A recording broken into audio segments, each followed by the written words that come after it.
comprends pas. Enfin, j'ai pas du tout. Ça me parle pas. L'idée, c'est d'arriver à.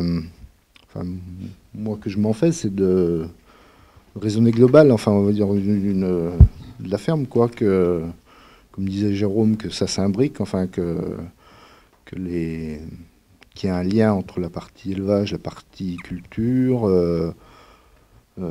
Que ça soit une boucle cohérente, enfin, entre l'alimentation, entre les apports d'effluents, enfin, gérer tout ça au mieux pour que ce soit le plus autonome et oui, le plus pertinent en termes écologiques, parce que et puis retrouver comment dire, un peu d'autonomie en termes de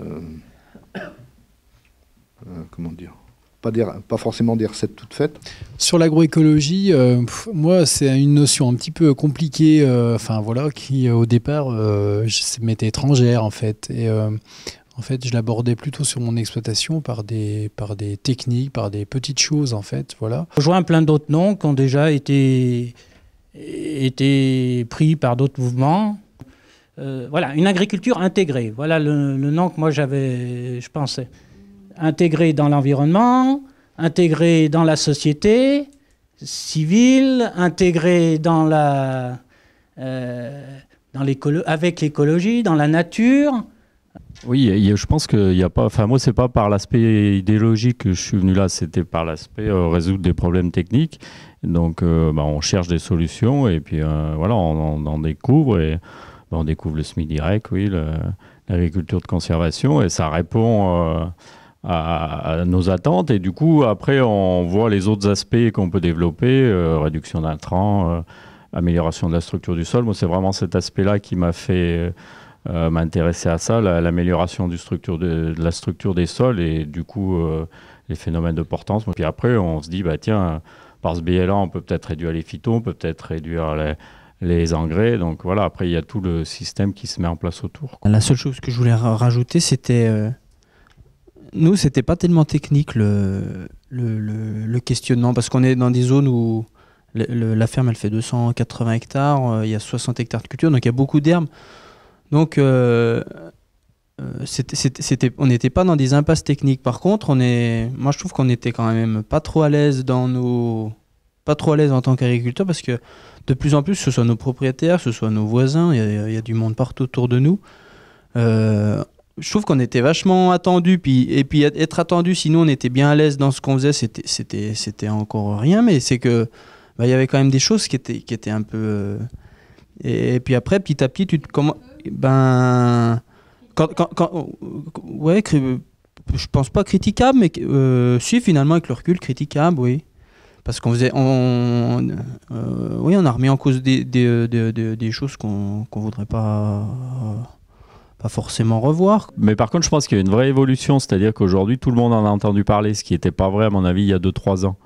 Moi, quand j'ai commencé à faire des visites, on me disait... Puis, la majorité des agriculteurs abordent les changements par le biais du matériel, souvent. Et du coup, là, on l'aborde plus par ce biais-là. Et moi, j'ai fait ça, hein, quand je me suis intéressé à l'agriculture de conservation, on a un peu plus comme ça. Je suis allé voir du matériel, quoi. Et heureusement, j'avais pas les finances pour acheter tout de suite, parce que du coup, je pense que je me serais trompé, quoi.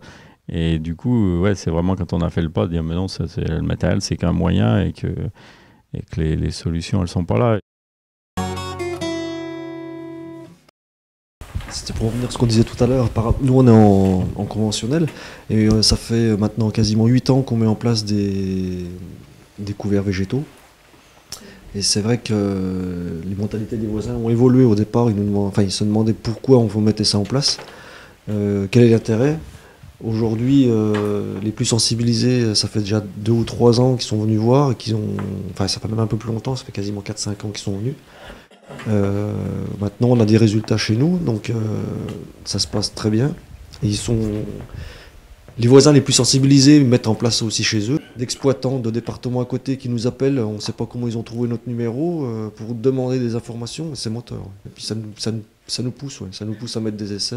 Alors c'est vrai que je vois comme chez nous, on fait de la technique culturelle simplifiée depuis déjà, je dirais peut-être 25 ans. C'est vrai que les voisins, donc ils en ont aussi effectué aussi, hein, et donc ils sont revenus certains en arrière, parce que ça marche pas toujours très bien. Il y a des années où il n'y a pas de différence. Il y a des années où c'est vrai qu'il y a des parcelles qui vont plus s'y craindre. Mais dans les jeunes, je pense que ça évolue quand même. Ils voient quand même qu'au bout du compte, il n'y a pas de différence, quoi. C'est vrai que quand on regarde économiquement, même les rendements aujourd'hui ils sont identiques, quoi. Et enfin voilà, où on est à l'aise à expliquer, même si quand on utilise, moi j'utilise encore des produits phytosanitaires, même si ça peut être un objectif à long terme de plus en utiliser ou d'en utiliser vraiment un minimum, on est capable d'expliquer de manière cohérente pourquoi on le fait, et surtout on est dans une démarche d'aller de moins en moins et de l'utiliser. Moi souvent quand les gens qui connaissent pas du tout, je dis c'est un peu comme les antibiotiques, quoi. C'est pas automatique et on les utilise voilà, quand vraiment il y a besoin. Parce qu'il y a une telle diversité. Moi, mon exploitation, vu qu'on est des gens, des migrants, est très, très, très disparate, très, très étendue, des petites parcelles, avec des grosses diversités de terres et tout, qui, en labour, posait de gros problèmes aux agronomes qui venaient chez moi pour tout ce qui était technique de fertilisation ou autre. Parce que même dans la même parcelle, on a des sols totalement différents et vraiment opposés. Je peux avoir des sols à pH de 4 jusqu'à pH de 8. Je peux avoir des taux d'argile de 40 à moins de 8%. Donc on a une grosse diversité. Et en fait, le système de semi-direct sur couvert végétal homogénise à mort tout ça, au contraire. Donc là, je parle de la diversité intérieure à mon exploitation.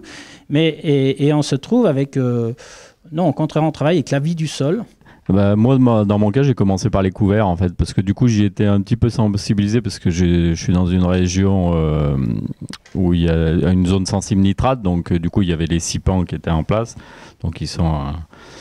un petit ersatz des couverts, on va dire, mais du coup je faisais des sipans avec, voilà, on pouvait constater une certaine utilité, et du coup quand j'ai commencé à découvrir de manière théorique les autres intérêts du couvert, même si on en parlait, mais de le voir de manière très concrète, moi c'est vraiment par ce biais-là que j'ai commencé, et du coup ça découvert. À la limite, on peut en faire, même si on continue de labourer, mais avec, par contre, dans l'idée d'en utiliser tous les atouts de structure du sol, de piéger de l'azote, mais aussi d'en produire pour la culture suivante, voilà, de casser, de lutter aussi contre les mauvaises herbes, enfin, vraiment tous les aspects du couvert. Donc ça, c'est un point qui permet de rentrer dans le système sans avoir forcément à bouleverser le parc de matériel ou les habitudes. Et du coup, une fois qu'on a installé ça, enfin moi, par ce biais-là, après, je suis allé doucement vers le semi-direct. Et aujourd'hui, il y a encore une partie de mon exploitation où il y a un travail superficiel. Je ne suis pas encore forcément dans le tout, mais du coup, ça me permet de faire les choses par étapes.